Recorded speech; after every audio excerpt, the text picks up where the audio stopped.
Hello student, एक बार फिर आपका स्वागत है इस क्लास में जिसमें हम लोग पढ़ रहे हैं क्लास 11th की मैथमेटिक्स एनसीईआरटी, जिसका चैप्टर हम लोग पढ़ रहे हैं 8th sequence and series. Exercise 8.1 completely हम लोग पढ़ चुके हैं, जिसमें केवल सीक्वेंस और सीरीज का इंट्रोडक्शन था। एक्सरसाइज 8.2 में हमें काफ़ी कुछ सीखने के लिए मिलेगा।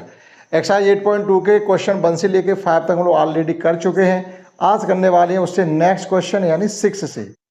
तो 6 क्वेश्चन में हमको गिवन है for what value of x, x के किस मान के लिए ये नंबर जीपी में होंगे, कि हम एक्स का ऐसा कौन सा मान यहाँ से हम फाइंड करें कि ये जो नंबर आपको -2/7 एक्स एंड -7/2 ये हमें जीपी में गिवन हो, यानी जीपी में गिवन है। आर इन जीपी है तो एक्स की वैल्यू बताइएगा। अगर कोई भी 3 नंबर या 3 से ज़्यादा आपकी जैसे 3 नंबर यहाँ गिवन है और ये जीपी में है अगर, तो T2/T1 = T3/T2 होना चाहिए, क्योंकि जो हम दो कॉमन रेशियो फाइंड करेंगे वो इक्वल होने चाहिए।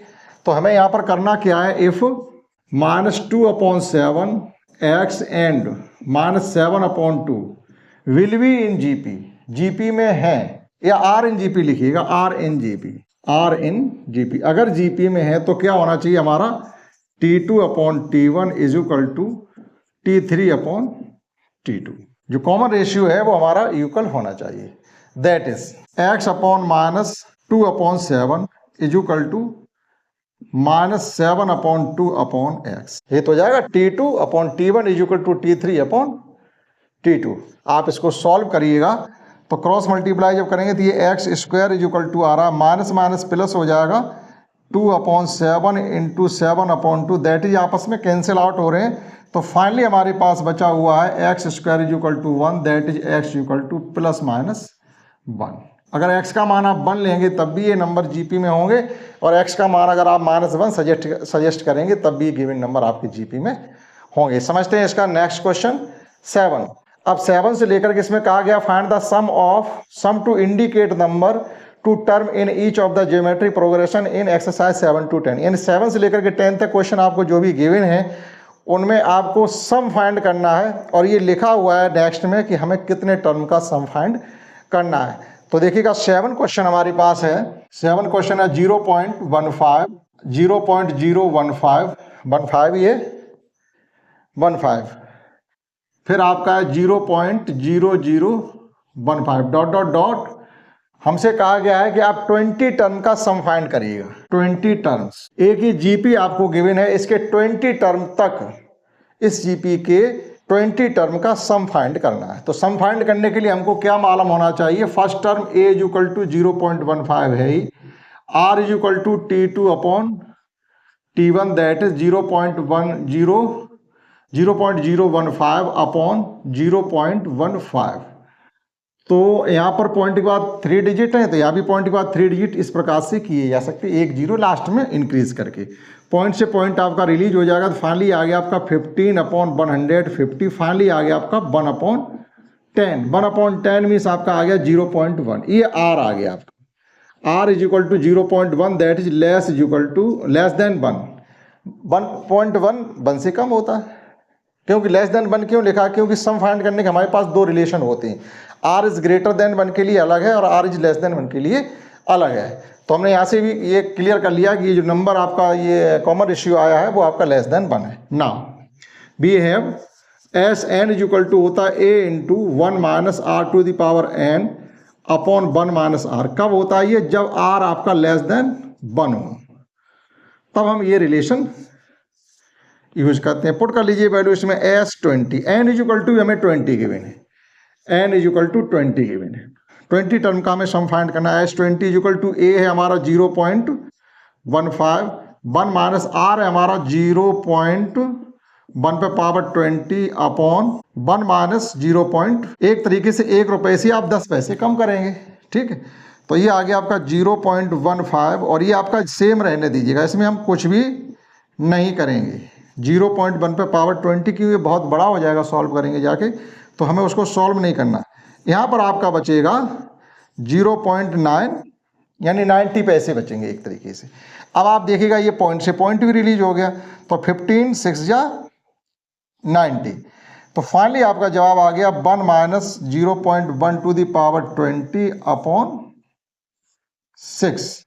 ये इस जीपी के 20 टर्म का सम होगा। आप नोट कर सकते हैं क्वेश्चन 7, 6 एंड 7। समझते हैं next question 8। Let's understand next question 8 in which we have given that root 7। Next है हमारा root 21, 3 root 7 dot dot dot n term. ये आपको एक जीपी गिवन है जिसके हमें एन टर्म का सम फाइंड करना है। क्लियर? देखिएगा आसान है। ए इज इक्वल टू आपका रूट 7 है और आर इज इक्वल टू होगा आपका T2 upon T1। That is root 21 can be written as root 3 into root 7 upon root 7। ये रूट 7 से रूट 7 आपके कैंसिल आउट हो जाएंगे, ये हो जाएगा आपका रूट 3। और जो रूट 3 होता है अगर आप रूट 3 की वैल्यू पुट करेंगे तो ये आ जाएगी आपकी 1.732। That is greater then 1। Clear? ये हमें इतनी जानकारी होनी चाहिए रूट 2 रूट 3 की वैल्यू होती क्या है। ठीक, तो आपको लर्न होगी, उसमें कोई बड़ी बात नहीं है। और आपका n is equal to n given है तो S N is equal to होगा a into r to the power n minus 1 upon r minus 1। ये जो रिलेशन है वो r इज ग्रेटर देन 1 के लिए है, अगर r आपका ग्रेटर देन 1 है तो। Now a is equal to हमारा है root 7, r to the power n means है root 3 power n minus 1 upon ये भी हो जाएगा आपका रूट 3 माइनस। थोड़ा सॉल्व किया जा सकता है तो करेंगे बिल्कुल इसको। देखिएगा रूट 3 माइनस 1 मतलब हम क्या करेंगे, इसका रेशनलाइजेशन करेंगे। अगर न्यूमरेटर में किसी फ्रैक्शन के डिनोमिनेटर में अगर रूट में कोई नंबर आ रहा है और रूट को एलिमिनेट किया जा सकता है तो करिए, इसी को हम रेशनलाइजेशन करना कहते हैं। यानी ये जो रूट है इसको हम एलिमिनेट करेंगे, डिलीट करेंगे। ठीक, तो इसी को हम रेशनलाइजेशन करना कहेंगे। तो इसके लिए हमें करना क्या होता है, न्यूमरेटर डिनोमिनेटर में रूट 3 प्लस 1 साइन चेंज करते हुए आप न्यूमरेटर डिनोमिनेटर मल्टीप्लाई करेंगे। तो it can be written as root 7 into root 3 plus 1। और जो रूट ये ब्रैकेट के अंदर जो नंबर है इनको एज इट लिखा रहने देंगे। It can be written 3 to the power n upon 2 लिखा जा सकता माइनस 1, क्योंकि रूट पावर की भी पावर होती है तो पावर का मल्टीप्लाई हो जाता है। तो 3 पर भी पावर 1 अपॉन 2 है और उसकी पावर n है, तो ये लिखा जा सकता है 3 power n upon 2 upon root 3 plus 1 और ये हो गया आपका root 3 minus 1।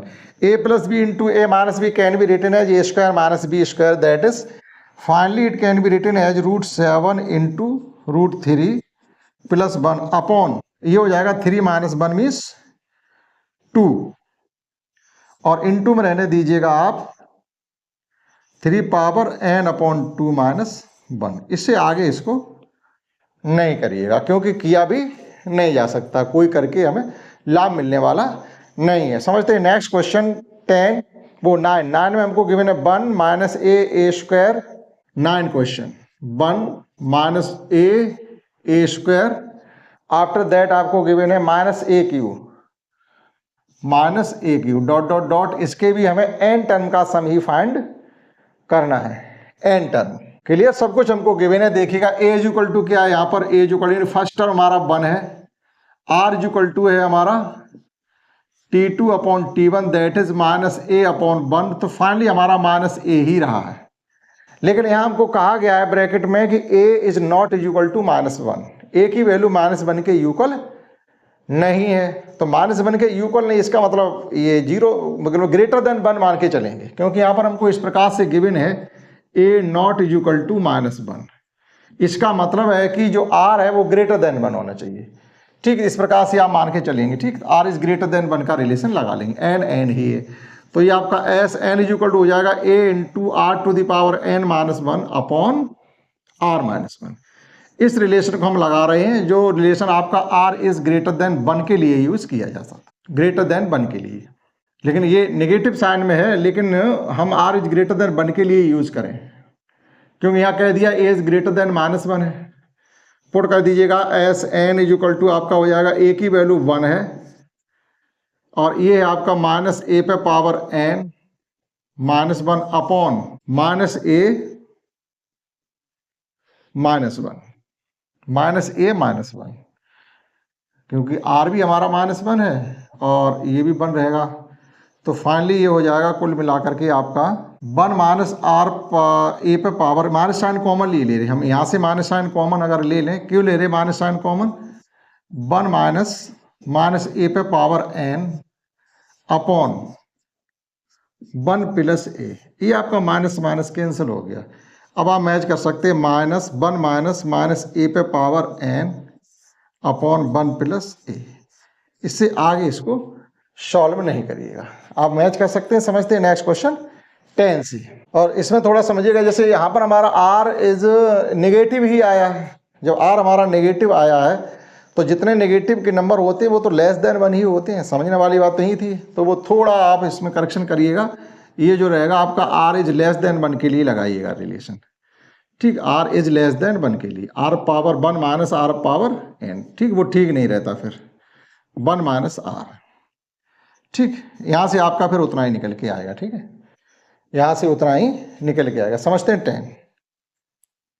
Let's understand next question 10, in which we have given that x cube x to the power 5 x to the power 7 x to the power 9 dot dot dot n term. आपको इसके N terms का sum find करना, और ये हमको given है कि x not is equal two plus minus 1, x की वैल्यू ना तो 1 के इक्वल है ना ही -1 के इक्वल है। तो देखिएगा इसके एन टर्म का सम फाइंड करने के लिए हमें क्या करना है, a इज इक्वल टू हमको गिवन है x पावर 3 और r इज इक्वल टू हो जाएगा आपका t2 upon t1 that is x to the power 5 upon x to the power 3 that is x square, ठीक है। अब x ना 1 के इक्वल है ना -1 के इक्वल है, चलो जो भी होगा उसके लिए करेंगे हम। यहाँ पर हमको ये गिवन है x not is equal two plus minus 1, ना तो x 1 के ही इक्वल है और ना ही -1 के इक्वल है, तो इसका मतलब x इज लेस देन 1 है। अगर हम लेस देन 1 के लेके चलते हैं तो नेगेटिव तरफ जाएगा, तो x is greater then 1 consider करके चल सकते हैं आप, ठीक है। तो ये हो जाएगा आपका S N is equal to a into 1 minus are power n, 1 minus are power n upon 1 minus R. इस रिलेशन का यूज करके आप चलेंगे, ठीक है। तो S N is equal to A है हमारा एक्स स्क्वायर एक्स क्यूब और 1 माइनस आर मीन्स है X square power n upon 1 minus X square. यहाँ पावर की भी पावर है तो पावर का मल्टीप्लाई हो जाएगा, दैट इज हो जाएगा आपका x cube 1 minus x power 2n upon 1 minus X square. इससे आगे इसको मत करिएगा, किया भी नहीं जा सकता, ये फाइनल इतना हो गया।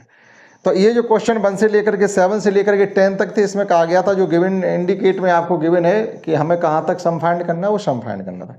नेक्स्ट क्वेश्चन 11 है, आपको एवेल्यूएट करना है।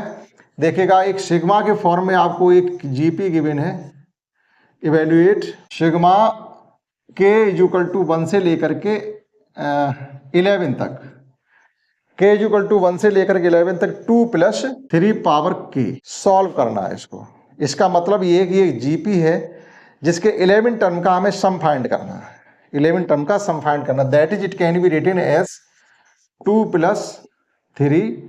अगला टर्म हो जाएगा 2 प्लस 3 स्क्वायर, क्योंकि के इज इक्वल टू हमने 1 पुट किया तो 3 रहेगा। अब के इज इक्वल टू 2 पुट करेंगे तो ये आ जाएगा, फिर 2 प्लस 3 पावर 3, फिर 2 plus 3 power 4 dot dot dot 3 2 plus, और लास्ट टर्म जो होगा आपका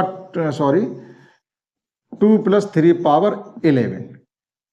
तो 11 टर्म है, इसका मतलब 2 को आप 11 टाइम एडिशन करेंगे तो वो क्या हो जाएगा, 2 2 2 सभी मारा है तो वो 2 आपकी वो भी एक जीपी है, लेकिन वो तो हमें 2 11 टाइम्स गिवन है, तो सीधा सीधा 2 को जब 11 टाइम्स एडिशन करेंगे 2 11 या 22, तो वो सम तो आपका 22 हो गया फाइनली प्लस। अब आपके पास बचा हुआ है 3 square 3 power 3 dot dot dot 3 power 11। ये आपकी एक जीपी है जिसका हम सम फाइंड करेंगे, बस इतनी सी बात है। 22 आपके चलते रहेंगे। ये हो जाएगा आपका आर, आपका आर 3 ग्रेटर देन 1 है, तो ये हो जाएगा आपका, ये फार्मूला लगा दीजिए, ए 3 ही है, r power n means 3 power 11 minus 1 upon 3 minus 1, r power n minus 1 upon r minus 1, तो 22 प्लस ये हो गया आपका, फाइनली ब्रैकेट हटा सकते हैं तो ये 2 बचेगा, तो 3/2 लिख दीजिएगा इंटू 3^11 -1। इससे आगे करने की जरूरत नहीं। ये था आपका 11 क्वेश्चन। आप नोट कर सकते हैं क्वेश्चन 10 एंड 11 समझते हैं। Next question 12। Let's understand next question 12, in which we have given that the sum of the first 3 term of a GP is 39/10। किसी GP के फर्स्ट 3rd टर्म का सम हमें 39/10 गिवन है, एंड देयर प्रोडक्ट इज 1, और जो product है वो 3 terms का वो 1 है। तो find the common ratio R find करना और वो टर्म भी फाइंड करने। तो किसी GP की जब आपको 3 टर्म लेने हो तो A/R, A और AR कंसिडर किया करते हैं। आप इसको लर्न करके रखेंगे इतनी बात को। Let the first 3 term of A given GP। किसी GP के फर्स्ट 3 टर्म हमारे इस प्रकार से हैं A/R, A and AR। Clear? अब इनका सम हमको गिवन है। Sum means A/R plus A plus AR is equal to 39/10। इसको आप फर्स्ट कंसिडर कर लीजिएगा। हमें इन टर्म्स का प्रोडक्ट भी गिवन है। प्रोडक्ट मीन्स इनका मल्टीप्लाई, यानी A/R into A into AR is equal to 1 given है। यहाँ आपका R से R कैंसिल आउट हो गया, that is AQ is equal to 1। तो A is equal to finally आपका 1, यानी एक नंबर हमें पता चलेगा उस GP का फर्स्ट टर्म A है। ठीक, फर्स्ट टर्म तो A/R है, A आ गया, मतलब अभी R की वैल्यू फाइंड करना शेष है। सेकेंड टर्म आपका 1 है। अब देखिएगा, अगर हम 1 की वैल्यू फर्स्ट में पुट कर दें, putting this value of A in first, A की वैल्यू पुट कर दें।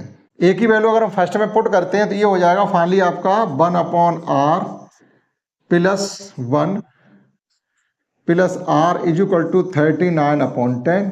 ये 1 उधर जाके सब्ट्रैक्ट होगा तो ये हो जाएगा 1/R plus R is equal to कुल मिला के 29/10। 1 कम हो जाएगा तो 29/10 बचेंगे। अब आप इसको सॉल्व करिएगा।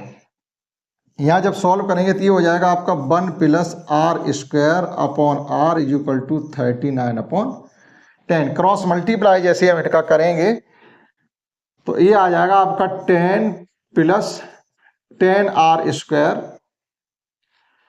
इज इक्वल टू 39 क्यों लिख दिया? ये 1 कम हो गया तो 29 डायरेक्ट लिख दिया है। 29R। इसको आप एक स्क्वायर डिफरेंस, वो आपका क्वाड्रेटिक इक्वेशन बना लेंगे इन टर्म ऑफ R। तो it can be written as 10R² minus 29R plus 10 is equal to 0। 10 10 जार 100, 25 4 जार 100, 25 plus 4 is equal to 29। Factor हो गए नहीं हो गए इसके? देखिएगा ये 100 और 100 को आप स्प्लिट करिएगा 2 फैक्टर्स में, यानी 4 इंटू 25, 4 इंटू 25 100 और 4 प्लस 25 29। तो it can be written as 10R² minus 25 plus 4R plus 10 is equal to 0। Bracket को ओपन करेंगे तो ये 10R² माइनस 25R माइनस का 4R प्लस का 10 इज इक्वल टू 0। यहाँ से आप 5R कॉमन ले सकते हैं तो ये बचेगा 2R माइनस 5। यहाँ से हम 2 कॉमन ले सकते हैं तो 2R minus 5 is equal to 0। That is 2R minus 5 whole taken out common, and यहाँ पर आपका आ गया 5R minus 2 is equal to 0। 5R minus 2 is equal to 0। अलग अलग जब दोनों फैक्टर्स की हम कंपेयरिंग 0 से करेंगे तो हमको R इज इक्वल टू एक बार मिलेगा 5/2 और एक बार मिलेगा 2/5। तो ये तो हमारा कॉमन रेशियो आ गया। हमसे क्या पूछा गया? कॉमन रेशियो बताइएगा, टर्म ही बताइएगा। तो टर्म तो हमारे ये है, यहाँ हम वैल्यू पुट करेंगे। ठीक, तो जब कॉमन रेशियो हमारा ये रहेगा, 2 तरीके से टर्म निकलेंगे। देखिएगा, जब common ratio when R is 5/2 तो टर्म हमारे क्या हो जाएंगे? तब R इज इक्वल टू हमने 5/2 लिया है तो 5/2 जब यहाँ पे पुट करेंगे, एक ही वैल्यू तो 1 है, तो 1/5/2 मीन्स 2/5। ये हमारा 1 है और ये हो गया हमारा 5/2। Clear? Again when R is equal to 2/5, जब R को हम 2/5 यहाँ पुट करेंगे तो ये आपकी बार आ जाएंगे टर्म हमारे, टर्म्स आ जाएंगे हमारे 5.21 एंड 2/5। एग्जाम की दृष्टि से ये क्वेश्चन अच्छा है, आप अपना तैयार रखिएगा, नोट कर सकते हैं, समझते हैं। Next question 13। अब 13 से आपको नेक्स्ट में कराएंगे। इस क्लास में हमने आपको क्वेश्चन कराए हैं 6 से लेकर के 12 तक। नेक्स्ट क्वेश्चन नेक्स्ट क्लास में, इस क्लास में इतना ही, दैट्स ऑल।